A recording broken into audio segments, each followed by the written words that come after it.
வணக்கம், welcome to the Kannan electronics. நான் Kannan D.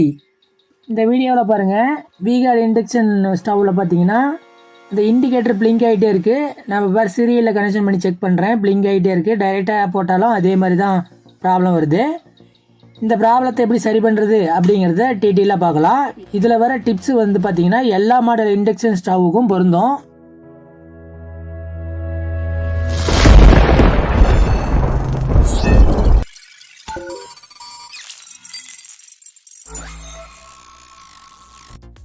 இது பார்த்தீங்கன்னா பிளிங்கிங் ஃபால்ட் உள்ள இண்டக்ஷன் ஸ்டவ்வு ஓப்பன் பண்ணிட்டேன்.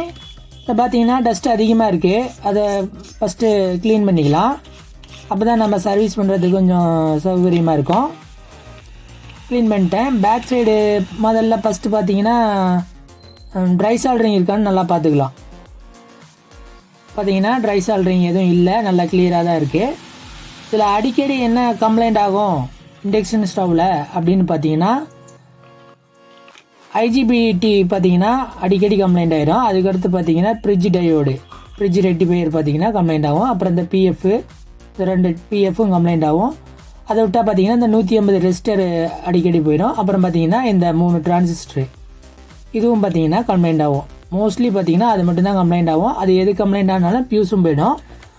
அதுக்கடுத்து பார்த்தீங்கன்னா இந்த டயோடு 18 வோல்ட் ஒன்று இருக்கும், 5 வோல்ட் ஒன்று இருக்கும். 5 வோல்ட் பார்த்தீங்கன்னா ப்ராசஸருக்கு, 18 வோல்ட் பார்த்தீங்கன்னா ஃபேனுக்கு, மற்ற சில இதுக்கெல்லாம் யூஸ் ஆகிற மாதிரி இங்கே கொடுத்துருப்பாங்க. இந்த வோல்ட் ட்ராப் ஆனாலும் அந்த பிளிங்கிங் ஃபால்ட்டு வரும். இப்போ பார்த்தீங்கன்னா இந்த பிளிங்கிங் ஃபால்ட்டு வரப்போ வோல்ட்டு செக்அப் பண்ணால் பார்த்தீங்கன்னா வோல்டேஜ் பார்த்தீங்கன்னா வேரியேஷன் ஆகிட்டே இருக்குது. 18 வோல்ட்டு சரியாக வரல, பார்த்தீங்கன்னா வேரியேஷன் ஆகிட்டே இருக்குது.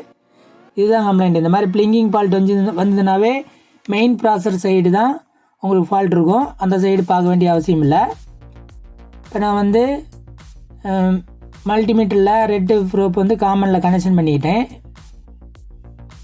இப்போ வந்து ஒரு பின் இல்லாத செக் பண்ணி பார்ப்போம். மெயின் ப்ராசஸரை செக் பண்ணி பார்ப்போம். ஃபஸ்ட்டு செக் பண்ணி பார்க்கலாம். பார்த்தீங்கன்னா ரீடிங் வந்து ஒரு 450லேருந்து 650க்குள்ளே இருக்கணும் ஒவ்வொரு பின்னுக்கும். கிரவுண்ட் லைனை தவிர மற்ற பின் எல்லாம் அது மாதிரி தான் வரணும். இப்போ இதில் செக் பண்ணுறப்ப மொதல் 2 பின்னுலேயும் பார்த்தீங்கன்னா எந்த ராங்கான ரீடிங்கும் வரல, எல்லாமே சரியாக தான் இருக்குது. பாருங்கள், இதுவும் சரியாக தான் இருக்குது.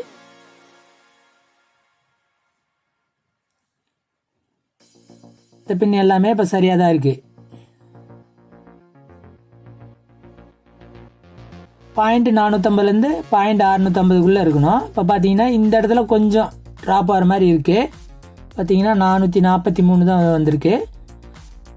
இது என்னென்னு பார்த்தீங்கன்னா விசிசி லைனு, 5 வோல்ட் லைனு. அது இங்கே போர்டில் வேறு ஏதோ ஒரு பின்னு சாப்பிட்ருந்தாலும் அந்த இடத்துல கொஞ்சம் ரீடிங் கம்மியாக காட்டும். அது ஒரு ராங்கான ரீடிங்கே கிடையாது. அடுத்த இந்த பின்னுலையும் பார்த்தீங்கன்னா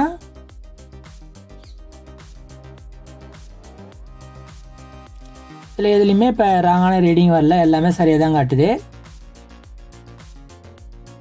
ஒரே பின் இல்லாத நம்ம செக் பண்ணி பார்த்து தான் ஆகணும்.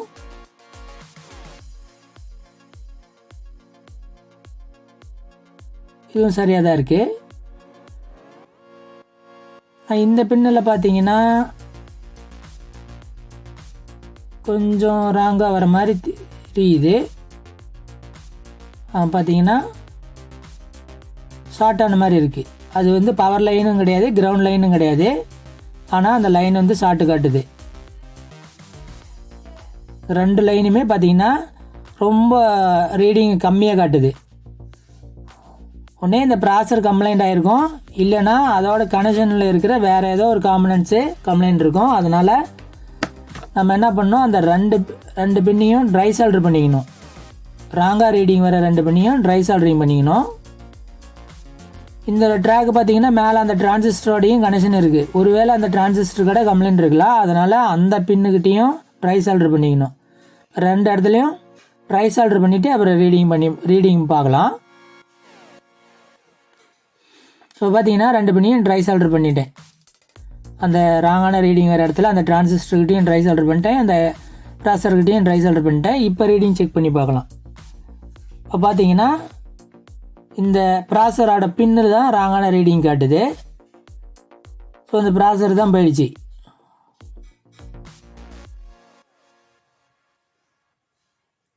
டிரான்சிஸ்டர் பார்த்தீங்கன்னா அது மாதிரி ராங்கான ரீடிங் வரல, இந்த ப்ராசர் தான் கம்ப்ளைண்ட்டு. அதனால் இந்த ப்ராசர் சேம் நம்பர் இருந்ததுன்னா பழசு இருந்ததுன்னா கூட எடுத்து போட்டுக்கோங்க, இல்லைன்னா புதுசாக வாங்கிக்கோங்க. சப்போஸ் மார்க்கெட்டில் கிடைக்கல, உங்களுக்கு எங்கேயும் கிடைக்கலன்னா வேறு கிட்டு மாற்றிக்கோங்க. இது என்கிட்ட இப்போ பழசு இருக்குது, ஆல்ரெடி நான் வச்சுருந்தேன், வேறு போர்டுங்கள்லேருந்து எடுத்து வச்சுருந்தேன், அதை யூஸ் பண்ணி ரெடி பண்ணி பார்க்கலாம். மோஸ்ட்லி இந்த ஃபால்ட் இருந்ததுனாவே ப்ராசர் தான் கம்ப்ளைண்ட் இருக்கும், இல்லாட்டி வோல்டேஜ் ட்ராப் ஏதாச்சும் இருந்தாலும் அந்த மாதிரி ஃபால்ட் வரும். அந்த ஐஜிபிடி இருக்கிற அந்த ஏரியாவெல்லாம் எதுவும் கம்ப்ளைண்ட் இருக்காது. இப்போ பார்த்தீங்கன்னா நம்பர் பார்த்துக்கோங்க, இதே சேம் நம்பர் என்கிட்ட இருக்குது, நான் வேறு கிட்டில் இருந்து எடுத்து வச்சுருக்கேன், அதை நான் போட்டு சரி பண்ண வரேன். உங்களுக்கு கிடைச்சா ரெடி பண்ணிக்கோங்க, கிடைக்கலன்னா போர்டு வேறு சேஞ்ச் பண்ணிக்கோங்க. ப்ராசஸரை என்ன பொசிஷனில் இருந்துச்சுன்னு பார்த்துட்டு நம்ம அதுக்கு தகுந்த மாதிரி நியூவாக இன்ஸ்டால் பண்ணுற ப்ராசஸரை இன்ஸ்டால் பண்ணிக்கலாம். அப்புறம் ஏற்கனவே நம்ம பின்னாடி பின் சைடு பார்த்திங்கன்னா அந்த பின்னெல்லாம் ட்ரை சால்டர் பண்ணியிருந்தோம், அந்த பேஸ் தான் போட்டு வச்சுருக்கு, அதில் ட்ரை சால்டர் பண்ணியிருந்தோம், அதை சரியாக சால்டரிங் பண்ணிக்கணும். பார்த்திங்கன்னா இந்த பையனில் ட்ரை சால்டர் பண்ணி வச்சுருக்கோம், அதை சால்டரிங் பண்ணிக்கலாம். சால்டரிங் நான் பண்ணிட்டேன். இப்போ போர்டை ஆல்ரெடி எப்படி இருந்துச்சு அதே மாதிரி ஃபிட்டிங் பண்ணிட்டு செக் பண்ணி பார்க்கலாம். இப்போ பார்த்தீங்கன்னா அந்த பிளிங்கிங் பால்ட்டு இல்லை, சரியாக ஒர்க் ஆகுது. இப்போ பார்த்தீங்கன்னா இந்த இண்டக்ஷன் ஸ்டவ் பார்த்தீங்கன்னா ரெடி பண்ணிட்டோம். ரெடி பண்ணுறப்ப நம்ம ஒவ்வொரு ஸ்டெப்பாக தான் பார்க்கணும், எந்த காம்பனன்ட்ஸ் போயிருக்குன்னு சொல்லிவிட்டு நம்ம மல்டிமீட்டரில் ஒவ்வொரு ஸ்டெப்பாக பார்த்து தான் கண்டுபிடிக்கணும். இது இப்போ நம்ம இதை ரெடி பண்ணிட்டோம், இது சரியாக ஹீட் ஆகுதா, வாட்டர்லாம் ஹீட் ஆகுதான்னு பார்க்கலாம். பார்த்தீங்கன்னா வாட்டர் நல்லாவே ஹீட் ஆகுது. இந்த வாட்ரு வேஸ்ட்டாக போயிருங்கிறதுக்காக நான் இந்த பெரிட்கோர ரீவைண்டிங்காக இதை பிரிச்சுட்டு இருக்கேன். இந்த மாதிரி ஒரு 5 நிமிஷம் ஹீட் பண்ணோம்னா இதை ஈஸியாக பிரிச்சிடலாம். இதை பற்றின டீட்டெயில்ஸ் வேணுன்னா இன்னொரு வீடியோவில் போடுறேன். இப்போ இந்த மாதிரி நிறையா டெக்னிக்கல் டிப்ஸ் நீங்கள் தெரிஞ்சுக்கணும் அப்படின்னா நீங்கள் பார்த்தீங்கன்னா நம்ம வீடியோ ரெகுலராக பார்த்துட்ருங்க. எதனாலன்னு பார்த்தீங்கன்னா நம்ம சேனலில் பார்த்தீங்கன்னா எல்லாம் மல்டிபிள் கண்டென்ட் வரும். எலக்ட்ரானிக்ஸ்னால் இப்போ வெறும் இந்த டிவி, வெறும் ஆடியோ அந்த மாதிரி மட்டும் நாங்கள் வீடியோ போட மாட்டோம்.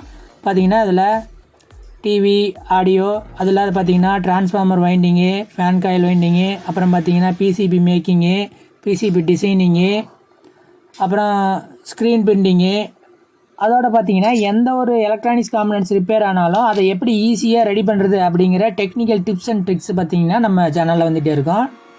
நன்றி, வணக்கம். அடுத்த வீடியோவில் பார்க்கலாம்.